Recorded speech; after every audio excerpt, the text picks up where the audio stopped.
Those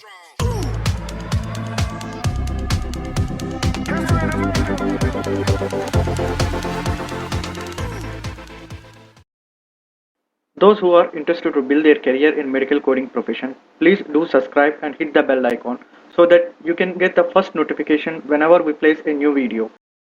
Here are the list of programs. Training will be provided by the industry experts.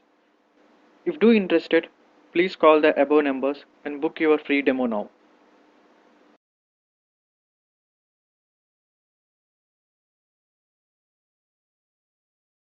About your institute, no? Okay, fine.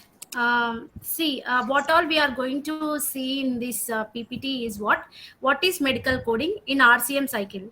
To understand medical coding, you should know about RCM cycle, that is revenue cycle management. Then how the career growth will be there in this profession and how the salaries are seen. Okay, where they are situated and how the companies are, how many companies are there, you will see that. Then what are the certifications which can be done in medical coding and how it's going to be costed. Then the medical coding training, how many months it goes on and what will be taught in training. These are the contents in today's PPT. Okay, what is medical coding? What anyone you might have searched in Google and all, right? What do you mean exactly by medical coding? Anyone can tell me? Let me explain you what is medical coding. Okay, in India, if we go to a doctor, can I speak medical coding అంటే ఇప్పుడు మనం ఇండియాలో ఒక problem వచ్చి doctor దగ్గరికి వెళ్ళినప్పుడు మనం ఏం చేస్తాము, చూపించుకుంటాం, సర్వీస్ చేస్తాడు డాక్టర్, ఎక్స్రే చేస్తాడు, ఇంకో ఇన్వెస్టిగేషన్ చేస్తాడు, ఏదైనా చేస్తాడు, లేకపోతే ప్రిస్క్రిప్షన్ ప్రిస్క్రైబ్ చేసి పంపించేస్తాడు. అప్పుడు మనం ఏం చేస్తాము, డాక్టర్ చేసిన సర్వీస్కి మనం out of pocket money pay చేస్తాం డాక్టర్కి, అవునా? మనకి కొందరికి లైక్ ఆరోగ్యశ్రీ ఉంటుంది, లేకపోతే ఇక్కడ ఇన్సూరెన్స్ ద్వారా డాక్టర్ కి పేమెంట్ పోవడం అనేది లేదు, రైట్? మనమే అవుట్ ఆఫ్ పాకెట్ పే చేస్తాం. కానీ యునైటెడ్ స్టేట్స్ ఆఫ్ అమెరికాలో అలా కాదు. ప్రతి ఒక్కరికి ఇన్సూరెన్స్ ఎన్రోల్మెంట్ ఉంటుంది అనమాట. ప్రతి ఒక్కరికి, if they are poor, they are not able to pay the premium for insurance also, they will have central and state governments. Okay, central government insurance ఏంటంటే మెడికేర్ అనమాట. ఓకే, స్టేట్ గవర్నమెంట్ ఇన్సూరెన్స్ ఏంటంటే Medicaid.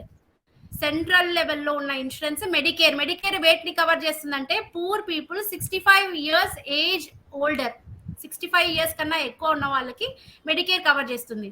Medicaid ఏంటంటే state లెవెల్లో cover చేస్తుంది అనమాట poor people కి. ఇవి government insurances రెండు. మిగతా చాలా ప్రైవేట్ ఇన్సూరెన్సెస్ ఉన్నాయి. ప్రతి ఒక్క ఇండివిజువల్ కి ఇన్సూరెన్స్ ఎన్రోల్మెంట్ ఉంటుంది. ఓకే, ఇప్పుడు వాళ్ళు డాక్టర్ దగ్గరికి వెళ్ళినప్పుడు వీళ్ళు out of pocket money pay చేయరు. Patients out of pocket money pay చేయరు. ఇన్సూరెన్స్ పే చేస్తుంది డాక్టర్కి కానీ హాస్పిటల్స్కి కానీ సర్వీసెస్ ప్రొవైడ్ చేస్తున్నందుకు ఇన్సూరెన్స్ పే చేస్తుంది.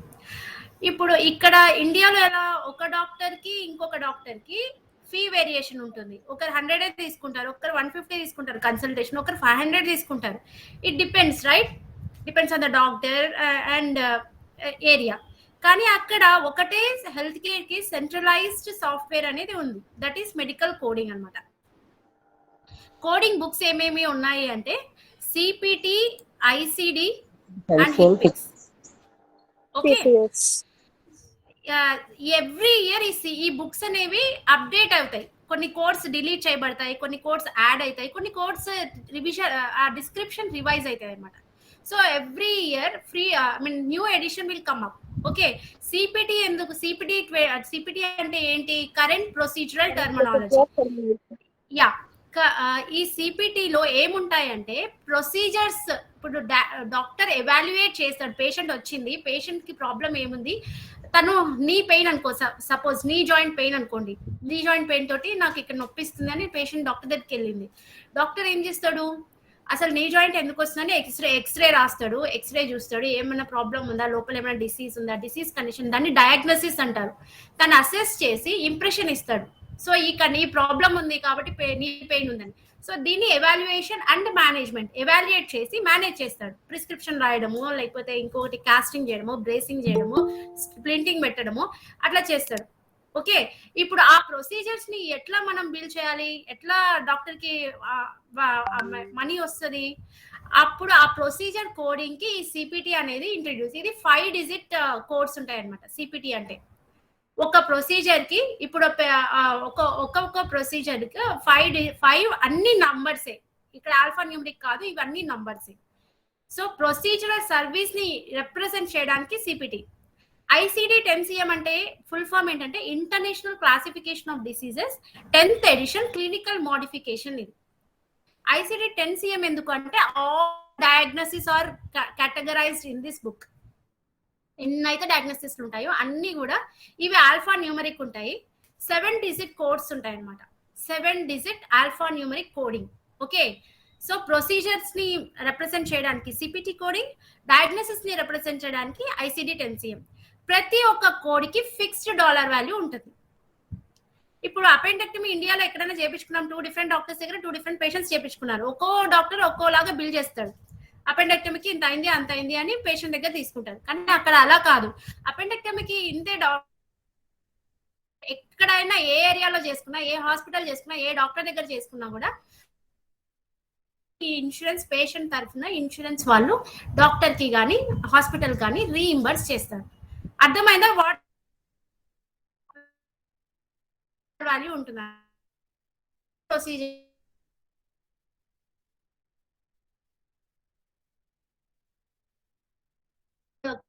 కరప్షన్ జరగకుండా వాళ్ళు ఏం చేస్తారంటే హెల్త్ కేర్ లో ఇది ఇంట్రడ్యూస్ చేసింది అనమాట. ఏపీసీ అండ్ అహిమా వాళ్ళు కలిసి like centre for Medicare and Medicaid services అని ఒక వెబ్సైట్ ఉంటుంది. వాళ్ళు డిజైన్ చేశారు ఈ బుక్స్ ని. కొన్ని అసోసియేషన్స్ ఉంటాయి, కొన్ని టీమ్స్ ఉంటాయి అనమాట, ప్రత్యేకంగా వీటి మీదనే వర్క్ చేసేవాళ్ళు. ఓకేనా? సో ఈ బుక్స్ ని ఇంట్రడ్యూస్ చేశారు. ఈ సాఫ్ట్వేర్ ఇది ఎప్పటి నుంచో ప్రాక్టీస్ లో ఉంది ఇది. And it's a booming industry now. So ఇప్పుడు మెడికల్ కోడింగ్ అంటే అర్థమైందా? ప్రొసీజర్స్ ని కోడ్ చేయడానికి సిపిటి యూజ్ చేస్తారు, డయాగ్నోసిస్ ని కోడ్ చేయడానికి ICD-10CM యూజ్ చేసి ఇప్పుడు ఆ కోడ్స్ RCM సైకిల్ చెప్తాను చూడండి. రెవెన్యూ సైకిల్ మేనేజ్మెంట్ అంటారు RCM సైకిల్. ఆ రెవెన్యూ సైకిల్ మేనేజ్మెంట్ అంటే ఇప్పుడు పేషెంట్ వెళ్ళి డాక్టర్ దగ్గర చూపించింది. సో డాక్టర్ కి అంత టైం ఉండదు. ఓకే, ఫిక్స్డ్ అపాయింట్మెంట్స్ ఉంటాయి, అపాయింట్మెంట్ తీసుకుని వెళ్ళాలి పేషెంట్. డాక్టర్ కి టైం ఉండదు కాబట్టి వాయిస్ రికార్డ్ చేస్తారు. సో అండ్ సో ఈ పేషెంట్ ఇలా వచ్చింది ఇలా వచ్చింది ఇలా వచ్చిందని. ఈ మెడికల్ ట్రాన్స్క్రిప్షనిస్ట్ ఏం చేస్తాడు, ఆ వాయిస్ ని రికార్డెడ్ వాయిస్ ని తీసుకొని ఆ మెడికల్ డాక్యుమెంట్ ని తయారు చేస్తాడు, ట్రాన్స్క్రైబ్ చేస్తాడు వాయిస్ ని into medical return document. Okay, ఇప్పుడు ఆ మెడికల్ రికార్డ్స్ ఎక్కడికి వస్తాయి? Next level of transcription is medical coding అనమాట. ట్రాన్స్క్రిప్షనిస్ట్ ట్రాన్స్క్రైబ్ చేస్తే ఆ మెడికల్ రికార్డ్ ని మెడికల్ కోడర్స్ కి పంపిస్తారు. ఆ మెడికల్ కోడర్ ఏం చేస్తాడు, అక్కడ ఏం డయాగ్నోసిస్ ఉంది, ఏం డయాగ్నోస్ చేశాడు, ఏం ప్రొసీజర్స్ చేశాడు, ఏం సర్వీస్ చేశాడు డాక్టర్ అని చూసి ప్రొసీజర్స్ కి సిపిటి ఇస్తాడు, డయాగ్నోసిస్ కి ICD ఇస్తాడు. ఇచ్చేసి థర్డ్ పార్టీ ద్వారా ఇప్పుడు మెడికల్ కోడింగ్ అయిన తర్వాత ఈ కోడెడ్ 2 ఫార్మ్స్ ఉంటాయి. CMS 1500 ఫార్మ్, UB04 ఫార్మ్ అని. అవుట్ పేషెంట్ అంటే ఏంటి? అడ్మిట్ కాకుండా జస్ట్ అలా పేషెంట్ చూపించుకొని బయటికి రావడం అని అవుట్ పేషెంట్ అంటారు. ఇన్ పేషెంట్ అంటే ఏంటి? Patient gets admitted in the hospital, he stays for a duration of time like 1 or 2 days, 2, 3, 4, it might be months also based on the severity of the patient, right? అది in patient services ని అక్కడ enter చేయడానికి coding లో ఏం చేస్తారంటే UB04 form అని use చేస్తాం.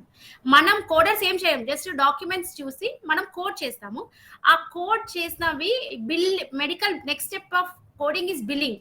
Medical billing వాళ్ళు ఏం చేస్తారు, బిల్లర్స్ ఏం చేస్తారు, ఈ కోడెడ్ చార్ట్స్ ని తీసుకెళ్లి ఆ బిల్లింగ్ వాళ్ళు ఇన్సూరెన్స్ వాళ్ళకి బిల్ చేస్తారు. యా, ఇప్పుడు ఈ ఇన్సూరెన్స్ వాళ్ళకి బిల్ చేస్తే వాళ్ళు ఎవాల్యుయేట్ చేస్తారు మెడికల్ నెసెసిటీ సరిపోయిందా లేదా. ఇప్పుడు హ్యాండ్ పెయిన్ తోటి వస్తే వాడు ఫుట్ ఎక్స్రే రాస్తున్నాడు అనుకో, అది మెడికల్ నెసెసిటీ కాదు, అవునా? హ్యాండ్ పెయిన్ కి ఫుట్ ఎక్స్రే తీయడం ఏంటి? సో అట్లాంటివి పే చేయదు ఇన్సూరెన్స్. అంటే అక్కడ ఎక్కడో ఫ్రాడ్ జరిగింది, లేకపోతే రాంగ్ కోడింగ్ జరిగింది, అట్లా ఎవాల్యుయేట్ చేసి ఎలక్ట్రానికల్ గానే, ఫస్ట్ ఎలక్ట్రానిక్ అంటే త్రూ కంప్యూటర్స్ కొన్ని రిజెక్ట్ అవుతాయి. రాంగ్ కోడింగ్ చేసినా, రాంగ్ ఫ్రాడ్ చేసినా రిజెక్ట్ అవుతుంది. యాక్సెప్ట్ అవ్వాలంటే కోడింగ్ కరెక్ట్ గా ఉండాలి, యాక్యురేట్ గా ఉండాలి, అప్పుడు డినయల్స్ అనేవి తగ్గుతాయి.